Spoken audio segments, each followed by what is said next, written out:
बस सिर्फ अल्लाह वालों की कहानी इसलिए नहीं होती है कि सिर्फ उनके मजार पे आके ताला बांध दे, उनके मजार पे आके धागा बांध दे, उनके मजार पे आके बेटा बेटी मांग ले। नहीं, अल्लाह वालों का उर्स इसलिए होता है ताकि उनके मजार पे आकर के उनकी जिंदगी से नूर हासिल करें, उनकी जिंदगी से रोशनी हासिल करें। या कैसे जीते थे, या कैसे रात गुजारते थे, या कैसे रहते थे। हम लोगों ने, चूंकि हम लोग हिंदुस्तान में हिंदुओं के कल्चर में रहते हैं, और हिंदुओं का कल्चर क्या है? धागा बांधना, ताला बांधना। इसीलिए हम लोग भी उस कल्चर से प्रभावित होकर हम भी दरगाहों पे ताला बांधने लगे, हम भी दरगाहों पे धागा बांधने लगे, हम भी दरगाहों का तवाफ करने लगे, हम भी अपने हाथ में धागा बांधने लगे, हम भी पांव में लोहे का कड़ा पहनने लगे, चूंकि हम उन्हीं कल्चर के बीच में रहते हैं।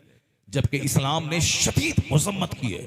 अल्लाह ताला जहालत, अल्लाह के रसूल ने फरमाया कि जहालत को मिटा दिया गया, जहालत को पांव के नीचे रौंद दिया गया।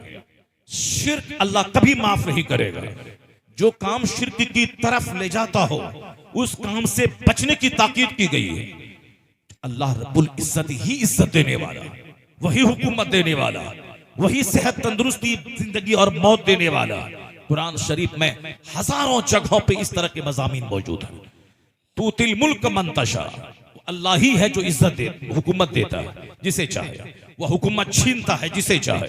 तो लिल्लाहुम्मा मालिकल मुल्क, सारे बादशाहों का बादशाह है वह खुदा।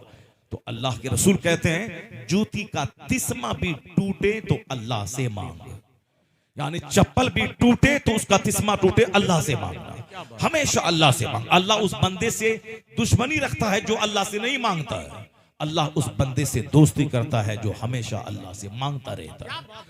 अल्लाह दुआ करने वाले को पसंद करता है। अल्लाह से जिस बुजुर्ग के मजार पे हम गए हैं, वह बुजुर्ग रात के आखिरी पहर में उठ के 40 साल से रोजाना 1 घंटा रोते थे। वो इशा के वजू से फजर पढ़ते थे। उन्होंने हमेशा सारी जिंदगी खाने पीने की तकलीफ उठा ली, मगर कभी झूठ नहीं बोला, कभी हराम की तरफ आंख उठा के नहीं देखा, एक वक्त की नमाज नहीं छोड़ी। हम लोगों ने इसको, जो वहां से नूर हासिल करना था, उसको धागे के कल्चर में बदल दिया, उसको ताला के कल्चर में बदल दिया, उसको मेला के कल्चर में बदल दिया। हमने दूसरों का मेला देखा, वही मेला अपने यहाँ उर्स में ले आया। अब औरतों पर जुमा की नमाज तो फर्ज है नहीं, अब वो जुमा के लिए मस्जिद तो जा नहीं सकती है। ईदैन की नमाज तो वाजिब है नहीं, वह ईद और बकरीद पढ़ने के लिए वो ईदगाह तो जा नहीं सकती है, क्योंकि पर्दे में रहना जमाअत से नमाज पढ़ने से ज्यादा जरूरी है। मर्द अगर मस्जिद में नमाज पढ़ने नहीं जाए, मस्जिद के बगल में नमाज पढ़े, नमाज नहीं होगी। जमाअत से नमाज पढ़े तो 27 गुना सवाब मिलेगा, 27 गुना अजर मिलेगा अगर कोई जमात से नमाज पढ़ता हो। लेकिन औरत पे जमात जरूरी नहीं है, वो अकेले घर में पढ़े। मर्द को मस्जिद जाकर जो 27 गुना अजर मिलेगा जमात से पढ़ने का, वो सवाब औरत को घर में तन्हा पढ़ने से मिल जाएगा।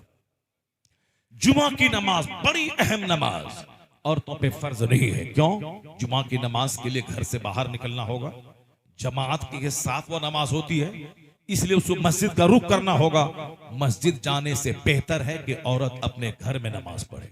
आंगन में पढ़ने से बेहतर है कि दालान में पढ़े, दालान में पढ़ने से बेहतर है कि घर के बीचों बीच पढ़े, उससे बेहतर है कि घर के एक कोने में पढ़े, यानी एक गोशे में नमाज पढ़े। जितना पर्दे में वो रहे, उतना ही शौहर के लिए, घर के लिए, समाज के लिए, मुल्क के लिए, मिल्लत के लिए उतना ही फायदा है।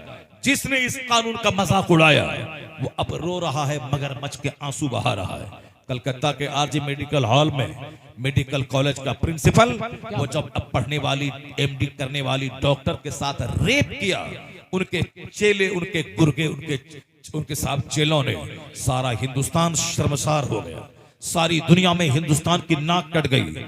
या साहब लखीमपुर का हल जोतने वाला चरवाहा ये काम नहीं किया है, मेडिकल कॉलेज का प्रिंसिपल, उसकी निगरानी में ये काम अंजाम दिया गया है। तो अब ये बता दें कि हम कानून पर्दा बयान करते हैं और आप कानून पर्दा की मुखालफत करते हैं, तो मुखालफत का रिजल्ट आपको ये निकला कि स्कूल में ज़िना, कोचिंग सेंटर में ज़िना, वीमेन शेल्टर हाउस में ज़िना। आपने सुना होगा बिहार के मुजफ्फरपुर में, जहां औरतों की पनाह का शेल्टर हाउस सेंटर था, जहां यतीम बच्ची, बेवाओं और साहब अनाथ लोगों की पालने का जो सेंटर था, वहां पर पता चला कि वहां जो औरतें जवान हो रही हैं उसका सीधा कनेक्शन नेताओं से, बड़े बड़े मालदारों से करवा के शेल्टर सेंटर चलाने वाला वो औरतों की इज्जत बेच के पैसे कमा रहा है। साहब आप हमारे कानून पर्दा का मजाक उड़ा रहे हैं। शेल्टर रूम में से ना, मेडिकल कॉलेज में से ना, आरपीएफ का जवान जो पुलिस वाला रेलवे में नौकरी करता है, प्रोटेक्शन हिफाजत के लिए रहता है, वो सोई हुई खातून के साथ दस्तराजी छेड़खानी कर रहा है। आए दिन अखबार में आ रही है। दिल्ली में अभी कुछ दिन पहले की खबरें थी साहब, एक हॉस्टल में जिनाकारी के रैकेट का पर्दाफाश हुआ। तहखाने में जो हो रहा है, कानून पर्दा का मजाक उड़ाने वाले, दुनिया को तुमने जिना से भर दिया, बलात्कार से तुमने भर दिया। अमेरिका से लेके चाइना, जापान से लेके हिंदुस्तान तक कौन दिन ऐसा है जिस दिन जिनाकारी के केस ना आता हो? इस्लाम इसी जिना को रोकने के लिए पर्दे का कानून नाफिज किया है, इसी बलात्कार को रोकने के लिए। ऐसा नहीं है कि सामने खीर हो और बंदा नहीं खाना चाहे, सामने गोश्त हो और साथ बंदा नहीं खाना चाहे, सामने दूध हो बंदा नहीं पीना चाहे, बंदे को भूख लगी है, सामने जबरदस्त बिरयानी हो ना खाए, वो तो बंदा तो साहब मुर्दा है। वो जब मुर्दा को भूख लगती है, मुर्दा को प्यास लगती है, मुर्दा को ख्वाहिश होती है, वो मुर्दा है। जिसको खाने की मौजूदगी में भूख न लगे, पानी की मौजूदगी में प्यास न लगे, तो इसका मतलब ये निकला कि दूसरों के घर में दाना है तो लूट के खा ले, दूसरों के घर में खीर है तो खीर खा ले, दूसरों के घर की बिरयानी लूट के खा ले। नहीं, भूख लगे तो खाओ, मेहनत से कमा के खाओ, हलाल रोजी खाओ। तो औरतें मर्द के लिए पैदा हुई हैं, तो इसका मतलब ये नहीं कि दूसरों की बेटी को लूट ले, दूसरों की बीवी को लूट के ले आए। नहीं, अल्लाह ने जिस तरह तेरे लिए दाने का इंतजाम किया है, पानी का इंतजाम किया है, उसी तरह अल्लाह ने तेरे लिए औरत का इंतजाम किया है, ताकि अल्लाह का नाम ले और सामाजिक तौर पर निकाह करके उसको अपने घर में ला, फिर उसके हलाल तरीके से उससे अपनी ख्वाहिशात की तकमील कर, और तेरी औलादें पैदा होती रहेंगी। अगर तेरा बाप शादी नहीं करता तो तू कहां से पैदा होता? अगर तेरा दादा शादी न करता तो तेरा बाप कहां से पैदा होता? अगर गौसे आजम के वालिद शादी न करते तो मेरा गौस कहां से पैदा होता? मुफ्ती नकी अली खां रज़ी अल्लाह अन्हु शादी नहीं करते तो अहमद रजा खां कहां से पैदा होते? ये सिलसिला है ताकि तू गुनाह से बच और इंसानों की पैदाइश का सिलसिला जारी रहे। यह कानून पर्दा इसीलिए है, तू चाहता है कि तेरी बीवी को सुबह कोई लेके जाए और शाम कोई लेके जाए, तेरी बेटी को सुबह एक बंदा हाथ पकड़े और शाम दूसरा बंदा हाथ पकड़े। जब ये तुझको बुरा लगता है तो फिर जिससे ज़िना हो रहा है वो भी तो किसी की बेटी है, वो भी तो किसी की बीवी है, वो तो किसी की माँ है। इसलिए चाहे अपना मनमानी तू चला ले, ज़िना को रोक नहीं पाएगा।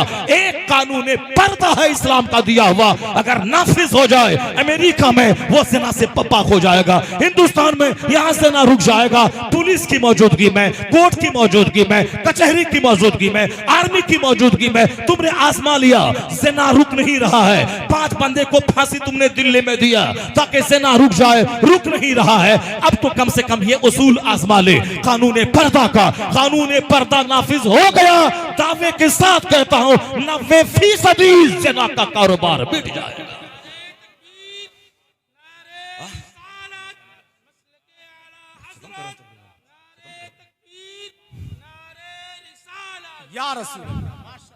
ज़िना का कारोबार रुक जाएगा।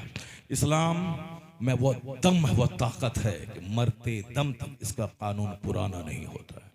इस्लाम का कानून मरते दम तक पुराना नहीं होगा। इस्लाम का ज़ाब्ता मरते दम तक जिंदा और ताबिंदा रहता है। अब जरा गौर से सुनिए, आका इस्लाम की हदीस पढ़िए, सरकार दो जहां की का कानून पढ़िए। कुरान की सिर्फ एक बात सुन लीजिए। सुनेंगे आप लोग गौर से? सुनेंगे गौर से? भागेंगे तो नहीं आप लोग? भागेंगे तो नहीं आप लोग? एक बार हाथ उठा के जोर से ला इलाहा इल्लल्लाह मुहम्मदुर रसूलुल्लाह सल्लल्लाहु अलैहि वसल्लम। जिस दुनिया ने नमाज छुड़वाया, जिस दुनिया ने हमको अपने उसूल का खून करवाया, जिस दुनिया की मोहब्बत में हम तबाह बर्बाद हो गए, जिस दुनिया की मोहब्बत में हमें कायदे से मस्जिद में दौड़ कर पढ़ने का मौका नहीं मिलता, ये दुनिया है क्या चीज? बस सिर्फ कुरान की एक आयत सुन लीजिए और हुजूर की 2-3 हदीस में सुनाता हूँ। इस कदर सरकार ने दुनिया की मजम्मत की। हुजूर का गुलाम तो दुनिया के पीछे पागल होकर आखिरत बर्बाद नहीं करेगा, लेकिन क्या करें, जिस माहौल में आप रहते हैं, जिसने सारी जिंदगी दुनिया को तलाक दिया, उनके आस्थाने पे दुनिया की भीख मांगी जा रही है। जो ईरान में पैदा होने के बाद हिंदुस्तान आए, 97 साल की लंबी जिंदगी पाई, न जमीन खरीदी, न मकान बनाया, न बहुत सारा प्लॉट जमा किया, उस गरीब नवाज के आस्थाने पे दुनिया मांगने के लिए ताला बांधा जा रहा है, मिन्नतों का धागा बांधा जा रहा है। जहां हमें जाके सजदे का शऊर लेना था, जहां हमें गुनाहों से सच्ची तौबा करने का जज्बा लेना था, जहां हमें दीन की खातिर वतन छोड़ने की स्पिरिट लेनी थी, जज्बे हिजरत, जहां गुनाह आम हो जाए उस जमीन को छोड़ देना चाहिए, मगर हमने वहां जाके मकान, दुकान, बेटा, फॉर्च्यूनर, इनोवा क्रिस्टा, BMW, जागवार, यही हमने किया गरीब नवाज के आस्थाने पे। और एक गोंडा लखीमपुर का वहां जाता है अजमेर बाबा फॉर्च्यूनर। तो अब दौलत इतनी सस्ती आजकल हो गई है कि साहब मुसहर, झांगड़, संथाल, जो समाज का गिरा हुआ तबका, वो भी फॉर्च्यूनर पे चल रहा है। अब ये वहां से फॉर्च्यूनर दूसरों का लूटा, जमीन का ब्रोकर दलाल बना, बिकी हुई जमीन को दोबारा बेचा, कब्जा किया, 10 घंटे की मिल के बेचा, 2 करोड़ रुपए हुए, 55 लाख में फॉर्च्यूनर खरीदा, दौड़ के अजमेर पहुंच गया, चाबी फेंका गरीब नवाज के पांव में, कहा बाबा पिछले बार मैं आया था, आपने मेरी बात सुन ली, फरियाद, देखिए फॉर्च्यूनर लेके आया हूं, चाबी कदम में डाल दिया। वो तो बाबा कब्र में लेटे हुए हैं, जिंदा हैं, सब तमाशा देख रहे हैं। वो दुनिया अलग है, ये दुनिया अलग है। अगर बाबा अगर सिस्टम पे अमल नहीं करें तो कब्र से निकल के 2-4 तमाचा मारे उसको। अब बोले हमने बोला था कि जाके डकैती करना, फॉर्च्यूनर खरीद के आना, हमने बोला था कि दूसरों की जमीन पे कब्जा करके बेच करके फॉर्च्यूनर लेके आना, हराम कमाई लेके आए हो। तो गौसे आजम थे, गौसे आजम के पास बादशाह बगदाद ने सोने चांदी की पोटली का तोहफा पेश किया। आपने कहा नहीं लूंगा, कहा हुजूर लेना होगा, कहा नहीं लूंगा, कहा हुजूर हलाल माल है लेना होगा, कहा नहीं लूंगा। जब जिद करने लगा तो गौसे आजम ने पोटली को निचोड़ा, वहां से खून टपकना शुरू हो गया, खून टपकने लगा। और क्या कहा, अगर शरीयत की रोक मेरी जबान पे नहीं होती तो मैं बता देता कि तू क्या खा के आया है, क्या घर में छोड़ के आया है।